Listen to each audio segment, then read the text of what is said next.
गणेशोत्सवाला कोकणात जाण्यासाठी प्रवाशांनी दादरमध्ये एकच गर्दी केली आहे। 1000 पेक्षा जास्त बसेसची सोय एसटी महामंडळाने केली आहे। याचाच आढावा घेतलाय आमचे प्रतिनिधी सागर कुलकर्णी यांनी। गणपती बाप्पा मोरया, मंगलमूर्ती मोरया। आपला आवडता गणराय काही दिवसातच येतोय। त्याच्या आगमनासाठीच आता मुंबईतला चाकरमानी जो वर्ग आहे कोकणातला तो परत आपल्या गावी जायची तयारीत आहे। मुंबईच्या दादर या परिसरातले ही रांगा या ठिकाणी लागलेल्या आहेत। सेनापती बापट मार्ग हा आहे आणि या ठिकाणी ह्या एसटी लागलेल्या आहेत। या एसटीच्या माध्यमातून सगळे कोकणले जे चाकरमानी वर्ग आहेत ते जात आहेत आणि घरी जाऊन गणपती बाप्पाची सजावट करणार आहेत, गणरायाची मूर्ती आणणार आहेत आणि त्याचं प्रतिष्ठापना करणार आहेत। कोकणामध्ये तुम्ही जाणार आहात का आता? होय आता जाणार या गाडीने। गणपती बाप्पा आणण्याच्या तयारीसाठी काय काय केली तयारी?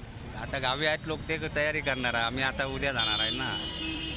अच्छा, डेकोरेशन काय काय आणले का इथून मुंबईत? इथून नेलेलं आहे बॉम्बेवरून गावी। तुम्ही कोकणात कुठल्या गावी चाललाय? काय तयारी? देवगड। अच्छा, गणपती बाप्पासाठी खास? हा, खास गणपती बाप्पासाठी खास चालू आहे।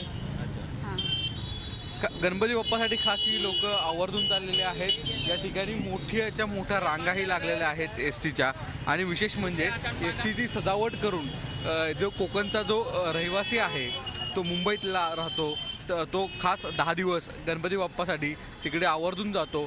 जाताना गणपती बाप्पा मोरया, मंगलमूर्ती मोरया अशा जोरदार घोषणा देतो। एक उत्साह आहे मुंबईमध्ये जे कोकण रहिवासी आहेत यांच्यामध्ये। सादिकसह सागर कुलकर्णी, झी मीडिया, मुंबई। झी 24 तास रहा एक पाऊल पुढे।